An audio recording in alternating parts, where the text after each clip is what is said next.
সবাইকে জানাই বসন্ত পঞ্চমীর অনেক অনেক শুভেচ্ছা।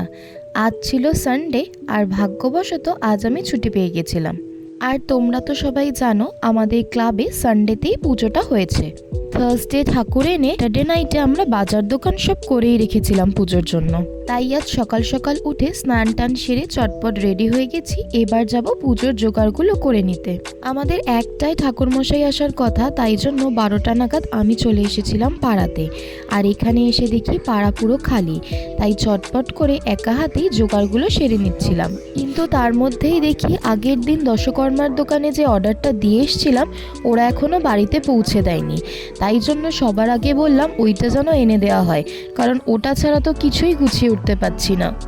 এখন হোমের জন্য 28টা বেলপাতা বেছে রাখছি।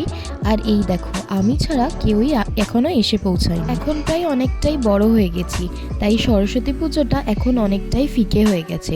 তাও চেষ্টা করি যতটা সম্ভব সরস্বতী পুজোয় মজা করার। বেশিরভাগ সরস্বতী পুজোর দিন আমার ডিউটি থাকে, কিন্তু আজ সানডে হওয়ায় আমার উইক অফ ছিল, তো একদিকে আমার খুব ভালোই হয়েছে।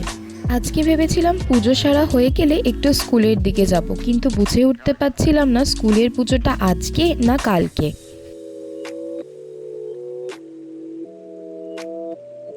আর এই দিকে ফল আর ফুলের জোগাড় করতে করতেই দশকর্মার বাজার এসে গেছে, তাই জন্য আমি সব নিয়ে বসে পড়েছিলাম যাতে চটপট জোগাড়টা করে উঠতে পারি। কারণ একবার যদি ঠাকুরমশাই এসে আজকের মতো দিনে ফিরে যায়, তাকে ফেরত আনাটা আবার খুবই চাপের ব্যাপার হয়ে যাবে। সরস্বতী পুজোয় ফলের মধ্যে যেটা ম্যান্ডেটারি থাকে সেটা হচ্ছে কুল। আর আমি কুলগুলোকে খুব ভালো করে জল দিয়ে ধুয়ে নিয়ে একটা থালার মধ্যে সাজিয়ে নিচ্ছিলাম। আচ্ছা, আমি ছোটবেলা থেকে শুনে এসেছি যে সরস্বতী পুজোর আগে নাকি কুল খেতে নেই, তাহলে মা সরস্বতী পাপ দেবে। তাই কখনো আজ অবধি সরস্বতী পুজোর আগে কুল খাইনি। তোমরাও কি এই রিচুয়ালসটা মেনে এসেছো? আমার মামার বাড়িতেও সরস্বতী পুজোর আয়োজন হয়েছিল, তাই মামার বাড়ি থেকেও কেউ বেরোতে পারছিল না যতক্ষণ না বাড়ির পুজোটা শেষ হয়। বাড়ির পুজো শেষ করে আমার দিদা দেখো বেরিয়ে পড়েছে, আর আমাকে হাতে হাতে একটু সাহায্য করে দিচ্ছিল। আর এদিকে আমার বড় মামা গেছিল ইট আনতে, তারপর ইটগুলোতে মাটি লেপে বসিয়ে দিচ্ছিল ঠাকুরের সামনে। এই ইটের ওপরেই আমরা ঠাকুরের ঘরটাকে পাতবো। ঘট বসাবার আগে ঘটগুলোতে ভালো করে স্বস্তিক চিহ্ন, আম শাখায় সিঁদুরের টিপ আর ডাবে স্বস্তিক চিহ্ন এঁকে আমি ভালো করে রেডি করে দিলাম, যাতে ঠাকুরমশাইয়ের এসে আজকে পুজো করতে কোনো রকমের কোনো অসুবিধা না হয়। এরপরেই ফুলের বাজার থেকে আমরা এনেছিলাম একটা পদ্ম, সেটাই আমি ফুটিয়ে মায়ের হাতে দিয়ে দিচ্ছিলাম।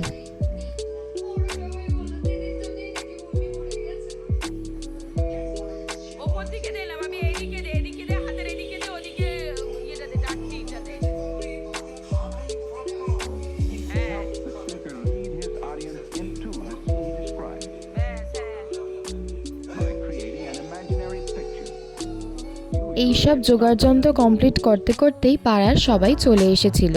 ছোটরা অনেক বই দিয়ে গেছে যেগুলো মা সরস্বতীর পায়ে রেখে দিয়েছিলাম, আর ওয়েট করছিলাম কখন ঠাকুরমশাই আসে, কারণ আজকের দিনে ঠাকুরমশাই একটাই বললে যে কখন আসবে সেই নিয়ে সবারই ভেতরে ভেতরে টেনশন হচ্ছিল। আমাদের সবার সমস্ত টেনশন কাটিয়ে ঠাকুরমশাই কাটায় কাটায় একটাই না হলো একটা 10-15-এর মধ্যে চলে এসেছিল। আসলে ওনাদেরও কিছু দোষ নেই, আজকের দিনে প্রায় সব পড়ুয়াদের বাড়িতেই ছোট বড় সরস্বতী পুজো হয়ে থাকে, আর সব কোচিং স্কুল কলেজ সব জায়গাতেই হয়ে থাকে। তাই আজকে পুরোহিতদের ডিমান্ড প্রায় আকাশ ছোঁয়া। আমার বাড়িতেও ছোট থেকে সরস্বতী পুজো হয়ে এসেছে। আমি যখন ক্লাস 1-এ পড়ি তখন থেকে মা শুরু করেছিল, আর যখন আমার পড়াশোনা কমপ্লিট হয় তখন গিয়ে মা উদযাপন করে দেয়। আর তারপর থেকেই আমি কখনো ক্লাবে বা কখনো মামার বাড়িতে অঞ্জলি দিই। আর এদিকে ঠাকুরমশাই তো পুজো শুরুই করে দিয়েছিল, আমি তার পাশে পাশে তাকে একটু হেল্প করে দিচ্ছিলাম।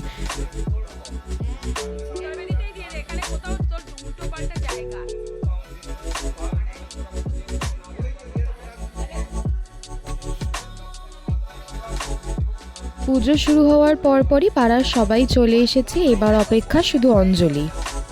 আসলে অনেক বেলাই হয়ে গেছে, তাই পাড়ার বয়স্ক আর বাচ্চাদের একটু অসুবিধাই হচ্ছিল। আর এই যে আমার মামা শুরু করে দিয়েছে কুটকাম করতে।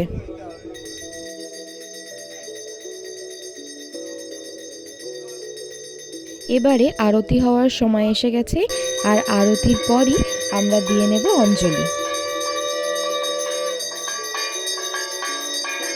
আর এরপর হোম দিয়ে আজকে মায়ের পুজো শেষ হলো। এবার আমরা প্রসাদ বিতরণ করে নেব আর নিজেরা একটু প্রসাদ খেয়ে নেব।